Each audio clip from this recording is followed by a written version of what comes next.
So this is the part where I speak about bills and their importance in our exchanges as human beings. In previous presentations, I've described the workings of what we call a bearer bill or a banknote, which can circulate in lieu of invoices in the chain of production up to the final level of retail and sale of a product to a consumer. Now, while that presentation was technically correct, and it makes sense to me and to some of the others in the group, this time I'm going to simplify it a little bit down to more fundamental levels to try to get to the heart of what a bill actually is and why it actually matters. I'm going to do this by describing scenarios of people who are present on an isolated desert island. Starting with the most simple scenario, which is that of one person, let's call him Crusoe, on a deserted island. This does not require a whole lot of discussion because it's pretty well self-evident how this person is going to provide. They're going to forage, they're going to grow, they're going to catch rainwater, they're going to fish, they're going to do whatever is necessary to produce their own food, to build their own shelter, and perform other basic activities. With survival the foremost of those activities. Obviously, this person is going to be self-sufficient and there's no need for cooperation or otherwise with other people on that island.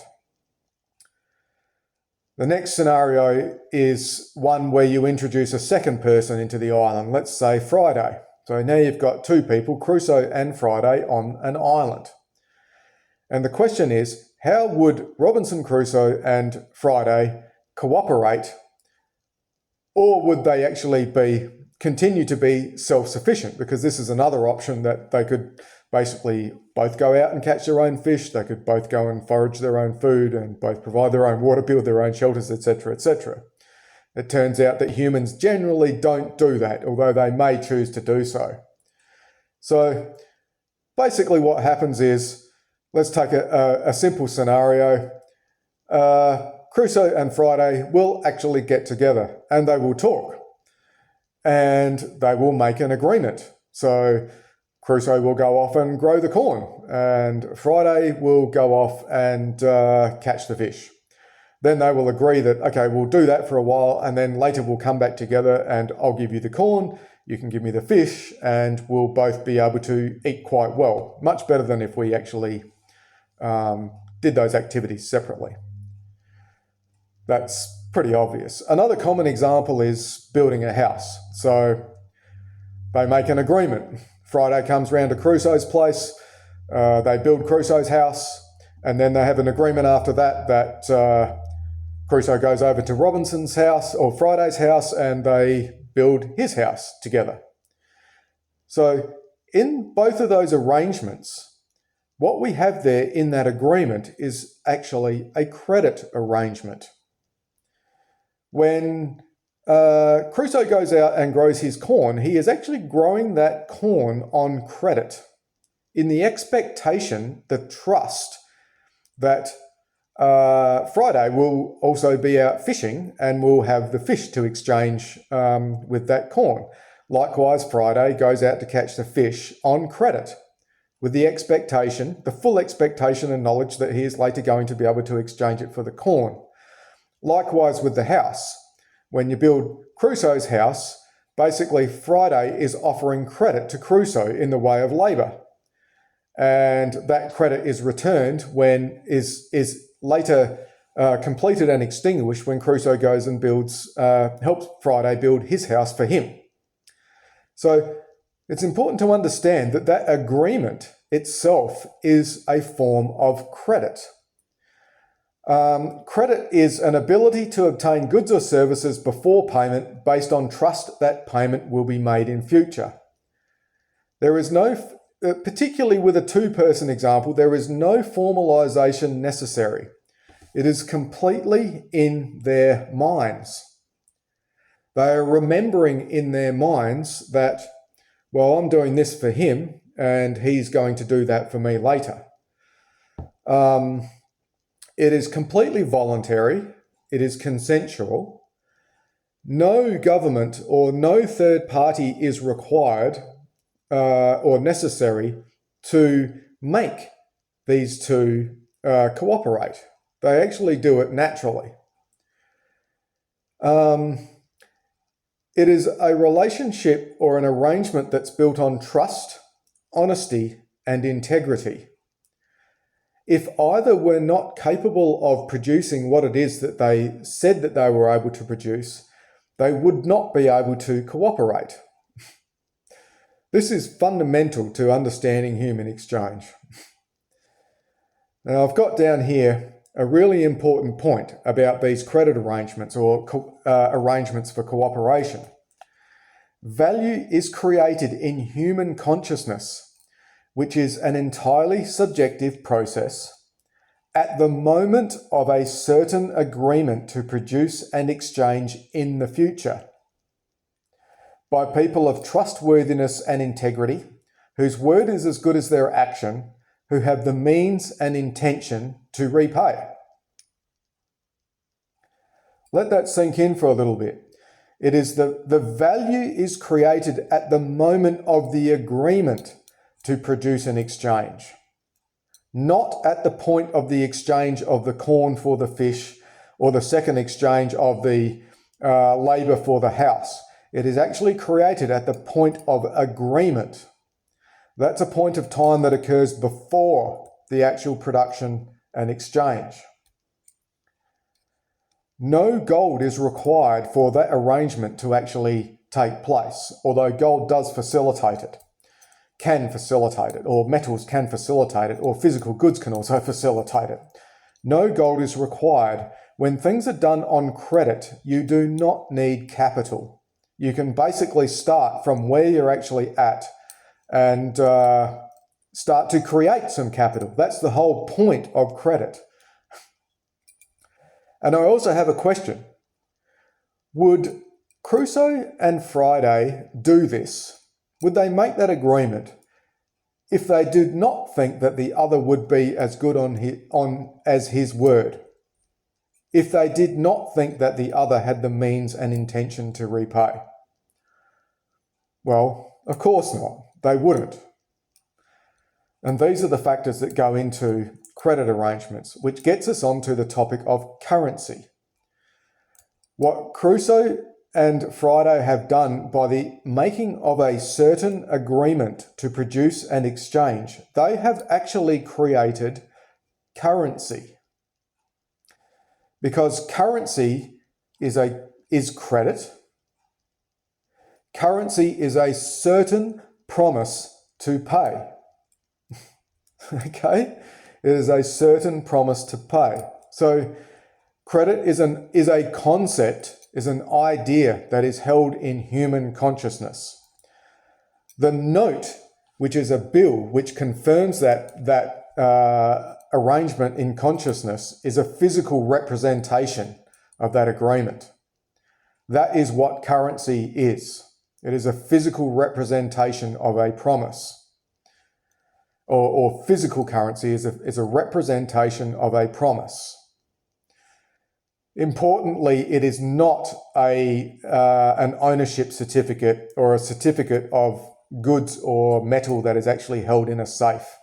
It is a true credit agreement, a promise to forward goods that have not yet materialized or may not have even been produced. So let's go on to the next example. Let's introduce a third person to the island. Now we have Crusoe, Friday, and Wilson on the island. And we ask ourselves, well, how does Wilson engage with Crusoe and Friday, given that they have previously cooperated and he wants to join in for his own benefit? So let's say Wilson is making compost or fertilizer or water for a share of the corn, or for a share of the fish. Well, the three of them can get together, or they can speak individually, and they can make a further arrangement with Wilson to provide those things as inputs to the chain of production, which is a very simple chain. And then later for Wilson to be provided with fish and corn. And if they wanted to, they could actually write a bill with regards to that, although with 3 people it's probably not necessary. Let's introduce a 4th person to the island. What happens then? How do they coordinate? Then a 5th person, then a 12th person. And then let's scale that up to 8 billion people on the face of planet Earth, the village or the isolated island of planet Earth. How do those people cooperate? Well, the answer is that they actually do cooperate or can cooperate. And I'm not going to discuss what the alternatives actually are here. The idea is to describe how things actually happen in a non-coercive environment.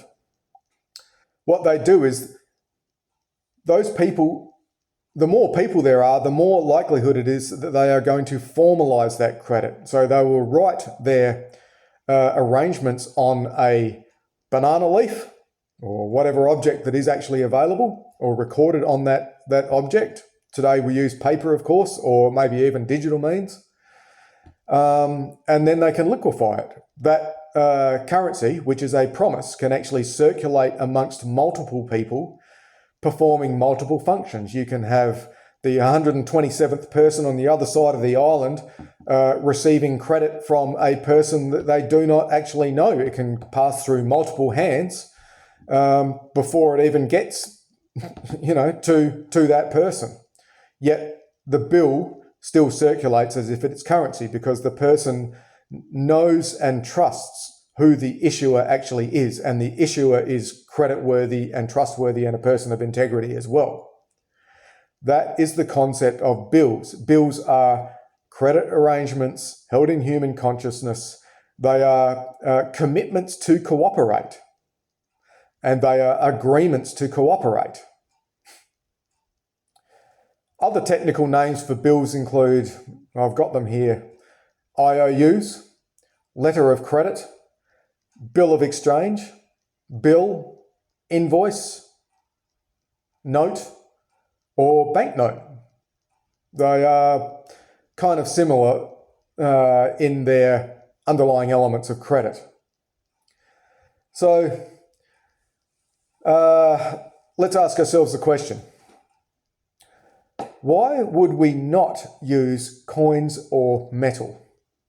Why would Friday and Crusoe not just use a gold coin between themselves or some other object to exchange to finance their production?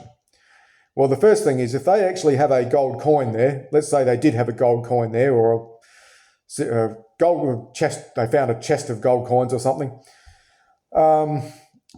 we would find that, first of all, it's relatively slow, or particularly once you get up to more than the minimum number of people, it becomes slow, inefficient, insecure, and the metal has aspects of indivisibility still. It's limited by its physical characteristics, although it is still required. What we find is that coin is only required to net out or settle small differences in the bills that people would write to each other at the moment of exchange. So let's say Crusoe's produced a whole lot of corn and Friday hasn't been quite as good at acquiring on his fish catch, and they still have their arrangement to exchange, but there's a little bit more corn than, in terms of value, a little bit more corn than the fish. Well, then Friday will give Crusoe a gold coin to make up the difference between the bills that they've actually agreed with each other. May only be a very small coin to do that. Whereas if he did that over the whole exchange, it would be a much larger quantity of metal. The other point is, most people don't have any gold.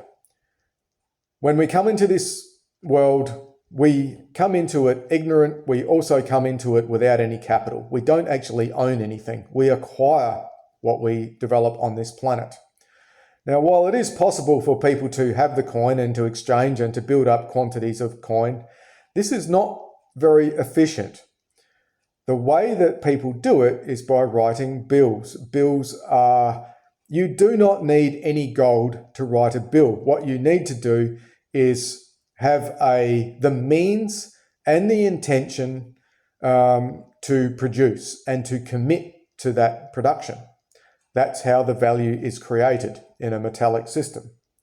And surely that actually makes sense, that if you produce, then you will consume. But the production comes first. Unlike the dollar, a massive problem of injustice in the dollar, because we have many, almost all, who to smaller or larger degrees consume but do not produce. An entirely different topic, but one which is relevant to this. Conversely, why would we use bills? Well, in the bill, we have a movement of capital, especially for people who do not have initial capital to start with, to finance the moving inventory of a business. Bills are more efficient. Bills offer security. If you lose the bill, you haven't lost the value. You can rewrite it. It can be reissued. Perhaps not if it's a bearer bill, but there is a greater element of security. Divisibility. Bills can be infinitely divided and very simply divided. That is actually the function of a bank, but they can be. There is a certainty of the sale. There is a confidence to produce. Now, if Crusoe did not have that confidence and that assurance, that guarantee from Friday, that Friday is going to take the corn, is he going to go out and plant the corn? Possibly. What they have done in that bill, or that agreement to produce, is they have financed the production, the underlying production of corn and fish. And that's how goods are actually financed. They are brought into existence because there is the confidence that what is going to be produced, the certainty that what is going to be produced will be exchanged. It's a far safer way of doing business. The other thing about the bill is it gets the consumer what they want. Let's say that Friday didn't want corn. Friday wants carrots. Some other type of food. Let's say carrots. He just prefers them. Is Crusoe then going to go out and grow a crop of corn? No, they are going to agree to grow carrots because that's what the consumer wants. Okay, so this is the problem with this idea of let's produce something and bring it to market and hope that it sells, and that's how things are produced. That's not how things are produced. It actually starts with the consumer making an offer on goods that are yet to even materialize. They are only concepts in people's minds until they start the chain of production. But that production can only occur until there is the certainty of the sale or the subsequent exchange at the conclusion of the credit agreement in the bill. So the consumer gets what he wants. The consumer is sovereign. The producer is actually serving the customer, not the other way around as it is in the dollar system. Bills have the aspect of safety. It is unsafe to write bills for dollars, a concept which I think actually requires a separate discussion outside of this, but it is unsafe to lend dollars or to issue dollars on credit. Whereas with a bill written for gold and silver, a certain bill written for gold and silver, you know that it is much safer. You are going to get the same value at 90 days from now, 180 days from now, 365 days from now, 10 years, 100 years from now. The bill has the advantage that it finances production and consequently breaks the power of the dollar. And I hope these things will be apparent in terms of that particular explanation of what a bill actually is. All right, so that's 20 minutes, and that's an introduction to bills. And there was some subsequent discussion and questions, which I will address in the next video. Thank you.